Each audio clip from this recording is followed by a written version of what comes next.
Hello and welcome everybody to 2010. Guess who was still making golf equipment in 2010? Nike. Let's see if I can remember some major winners. Phil Mickelson won the Masters. I remember that. That's easy to remember. Then I want to say, was it Graham McDowell won the US Open? I want to say it was Graham McDowell. And then Oosthuizen won the Open. And I don't remember who won the PGA Championship. It was... I don't remember. I should remember. Let us know in the comments below because you deserve to be remembered if you won a major.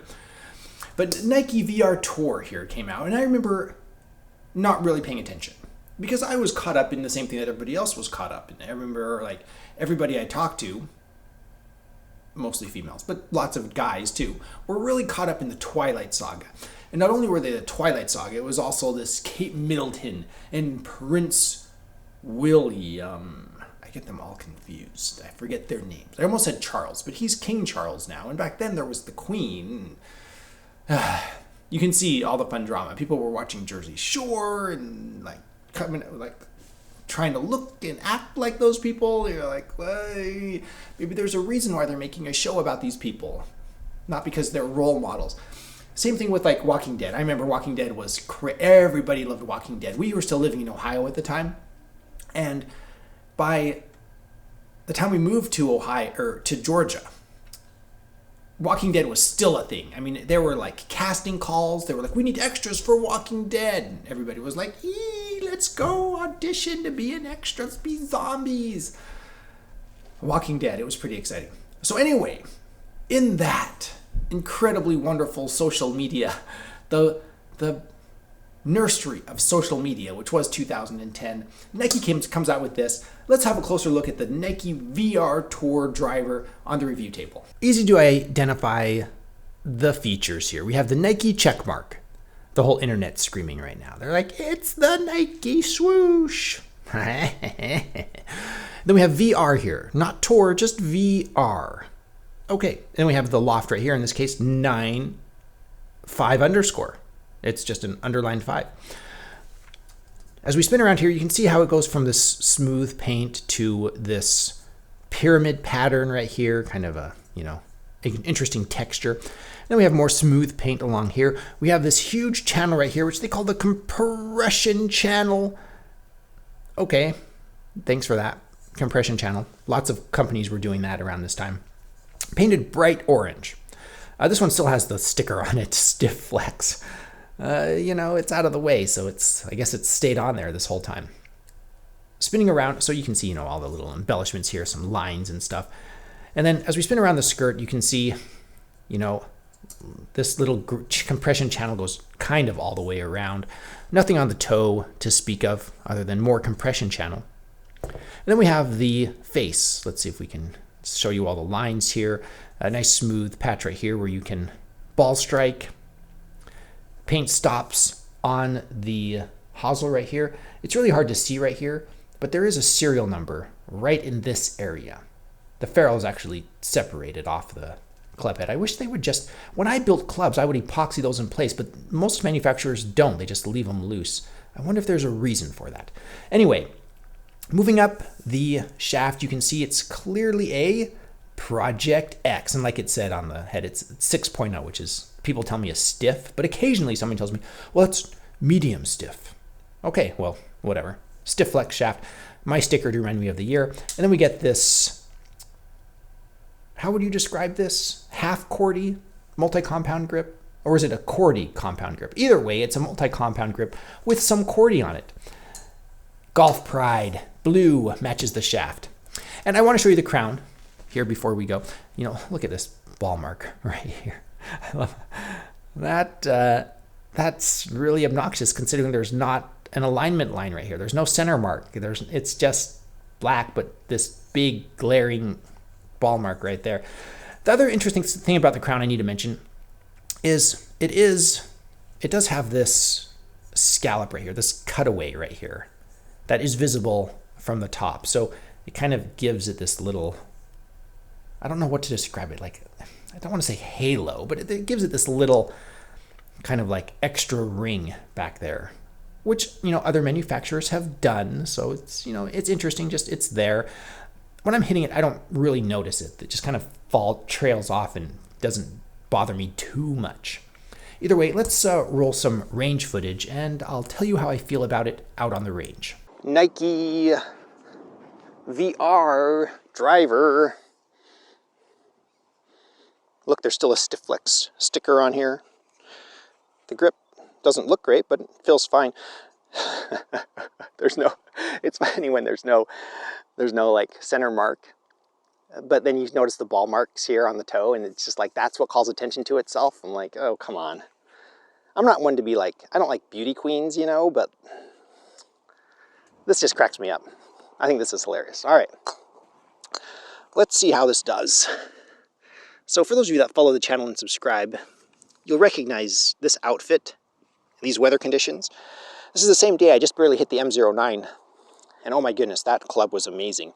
It has that really like amazing persimmon clack to it. And this one, I'm not expecting the same. But let's see what we get out of this.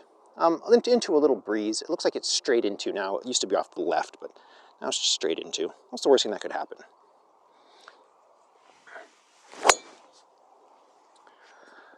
Oh my goodness. That was really high. That was really high. It landed in front of the 250 marker, so I don't know what to tell you. Into the wind, 240. I broke my tee. I can see the corpse of it here. It has been consumed by Nike. Yeah, so this, I don't remember when this driver came out. Actually, I have no memory of it. I remember the Ignite release, the Sasquatch. But after those, I just kind of lost touch with the golf world, with like new releases. Maybe it was just Nike new releases. I just kind of wasn't that interested. So, all right, I'm going to try to de-loft this a little bit. Anything can happen when I try to control loft. I'm practicing here, all right? So I might just shoot off to the left, or maybe I'll slice it, but we'll see. Less loft means less control for me. Stinger into the woods, or stinger down the fairway, hopefully, into the wind.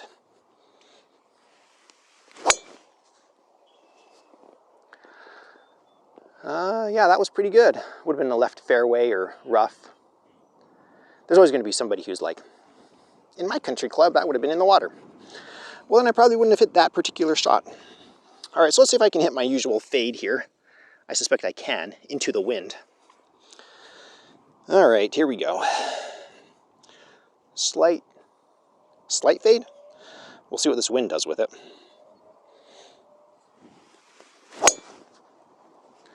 Come on, fade. Nope, that's not fading. That means I pulled it.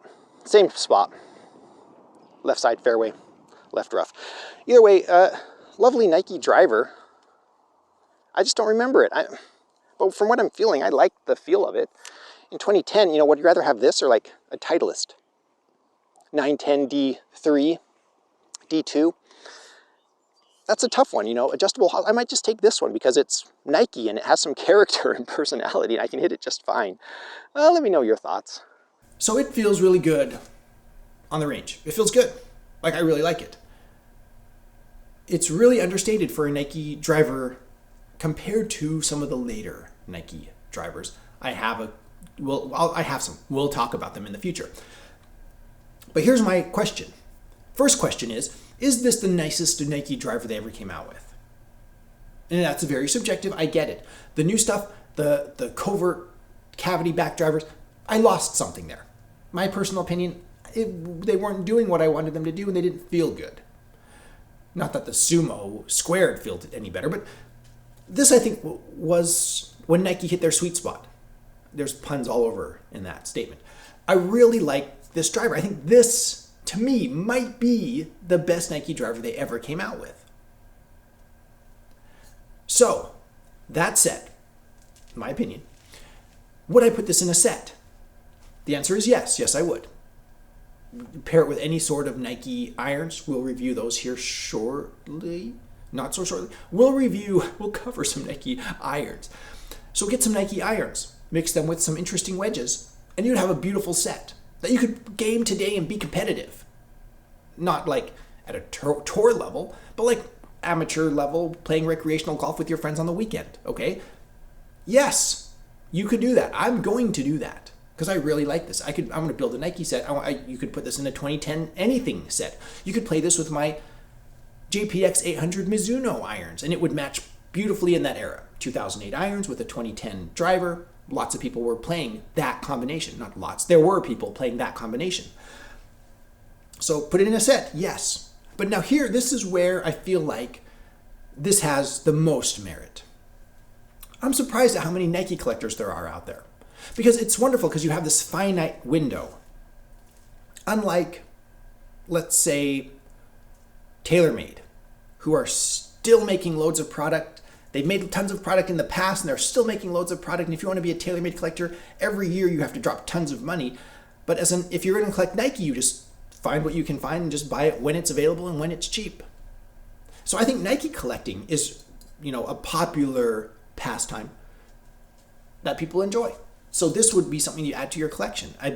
Lots of people watching this, I'm sure, own this club.